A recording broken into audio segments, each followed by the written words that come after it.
is your fault comes back to like, you are the CEO of your life. My very first mentor that I had, I paid $500 a month to have my first coach when I was 19, about to turn 20. And we worked together for 2 years and we had some great calls. I don't remember any of them. I remember one. And what it was I had made so many excuses as to why I was late to calls, why I didn't hit my assignments, why I didn't do what I needed to do. And he had this really tough conversation with me. And he said, Rob, if a business succeeds, whose fault is it? And I was like, I mean, what do you mean? He's like, if a business succeeds, all 1,000 employees move into the direction they have a successful year, whose fault is it? That the person who orchestrated, I was like, the CEO. He said, if a business fails, whose fault is it? And I said, the CEO. He said, Rob, if you get to the end of your life and it's not what you wanted it to be, and you didn't create the life that you wanted to, make the money that you wanted to, have the success, the love, the happiness, travel the places that you wanted to, whose fault would it be?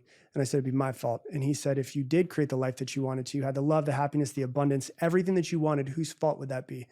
And I said, it'd be my fault. And he said, the problem with you is you're treating this life as if you're the victim. And what you need to realize is that everything that happens to you is your fault, and that your life won't change until you decide that you want to be the CEO of your life. I don't know how that would have felt when you heard it at that point. It hurt.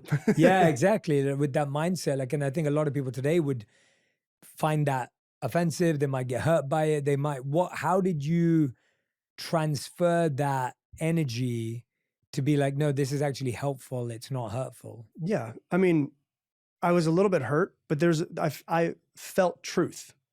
I felt like, yeah, he's right. Because when I look at the path of where my life was going to go, had I continued to blame everybody else, it wasn't going to be good.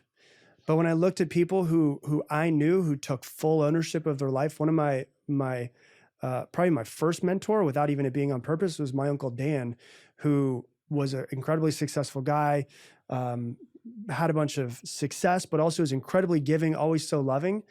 And he never blamed anybody else for when his business failed and he brought it back from nothing and rebuilt it. He never blamed anybody else. He was always there for everyone else, but he always took everything as his responsibility. And, it's like, not everything that's happened to you in your life is your fault, but whatever it is that you have, it is your responsibility to work through. Will Smith also said this, right? Where it's like, it's not my fault that my father was an alcoholic, but it's my responsibility to do with it because it's a reality that I have, and I have to work through those things. And so for me, it was like, it rang really true where I was like, okay, it's right. And if my life is going to change, I have to be the person to change it. And that's when it like clicked for me. That conversation, I could say, is absolutely 100% the one conversation that changed my life completely.